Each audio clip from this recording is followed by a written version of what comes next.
the territorial legislature passes a law in 1862 designed to define the legal relationship between white enslavers and their black enslaved. And the law that they pass is distinct from chattel slavery as practiced in the South. The question that is animating the nation and dividing the nation ultimately will not be solvable except for the loss of 600,000 lives and a civil war is, can human beings be held as property? And Northerners tend to say, no, that's a violation of the founding principles of the nation. And Southerners say, yes, in fact, they can be held as property, and the Constitution protects our property rights. You cannot strip us of our property, including human beings. So the law that Utah passes does elevate the enslaved people in Utah Territory above the condition of mere chattel or property. It grants them some rights, but it frees no one then enslaved. It does not pass on the condition of servitude to the next generation. If you're born to enslaved parents in Utah Territory, we believe that the law that is passed does not pass on that condition to the next generation. So over time, it could be seen as a conservative form of gradual emancipation. It does grant enslaved people some rights. It requires them to be educated.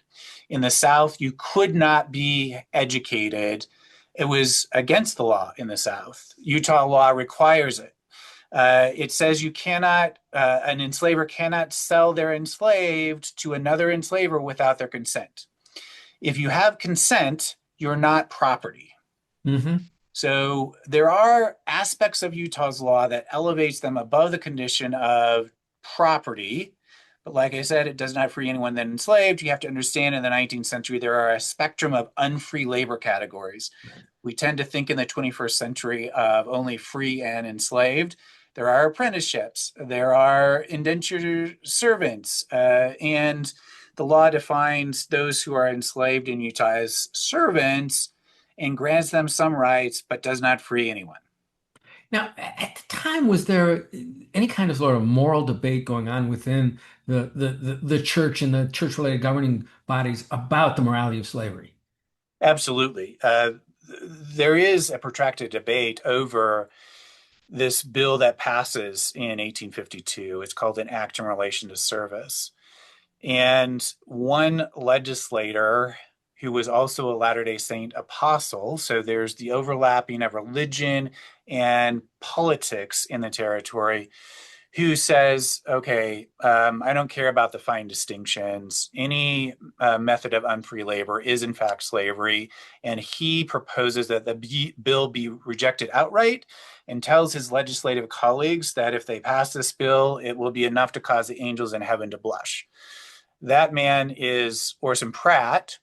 Brigham Young, is in a debate with Orson Pratt, and theology gets mixed with politics as these two men debate this. But probably the most significant outcome of Orson Pratt's position is that after his very animated anti-slavery speech, the bill is modified. As originally drafted, it would have passed the condition of servitude on to the next generation, making it perpetual. That clause that would have passed the condition to the next generation is removed from the bill. It's crossed out and isn't included in the final bill. Therefore, we believe the intent is that those who are born into enslaved parents in Utah Territory do not inherit the condition of their parents. Therefore, similar to free womb laws being passed in Mexico at the time, that if you are born to enslaved parents, you don't inherit their condition. You would have been born into freedom. So, yes, there is a very heated debate over this bill in territorial Utah. Orson Pratt doesn't win the day, but he does have influence on the shape of the final bill. So I want to talk a little bit about, how sort of the Emancipation Proclamation, the sort of the notion of the slaves being free, how is that communicated to and reacted to here in Utah? Yeah, so this is separate from the Emancipation Proclamation. So most people are just not aware that this even existed. But on June 20th, 1862, Abraham Lincoln signs into law a bill called an Act to Secure Freedom to All Persons Within the Territories of the United States. Hmm. So remember, the Emancipation Proclamation only Only, oh, uh, governs those in rebellion against the states in rebellion against the United States. This law is passed for those who exist in territories, not states. And Utah is a territory in 1862. And as such is subject to congressional rule. And so the Republican Party, when it's first founded in 1856, founding plank in its presidential platform is that Congress has the right and imperative duty to prohibit in the territories the twin relics of barbarism, slavery, and polygamy. And Congress and Abraham Lincoln make good on that promise when Republicans are in control in 1862. They pass a law prohibiting polygamy in the territories and a law prohibiting slavery in the territories. So, in according to the law, then Utah's legal Juneteenth is June 20th, 1862, really ahead of the rest of the nation in terms of the Emancipation Proclamation and the 13th Amendment. The challenge is, how do enslaved people find out about that, right? So for Juneteenth in Texas, it requires Union troops to arrive. We don't have the arrival of Union troops in Utah.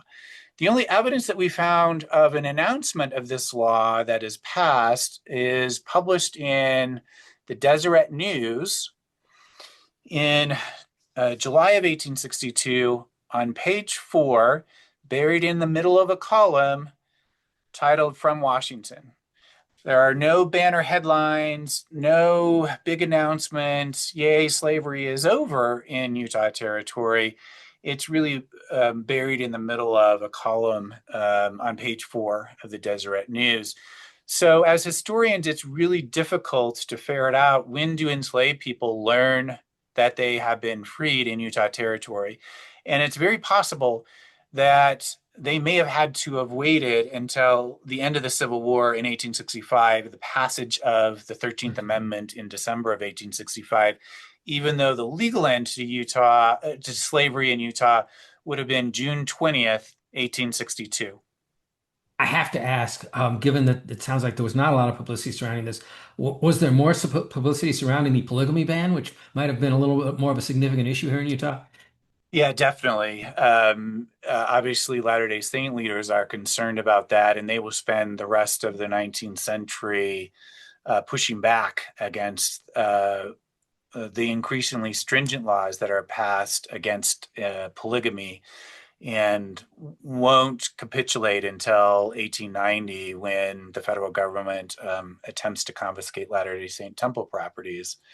So that has its own history, but yes, they are much more concerned about the passage of the anti-polygamy law in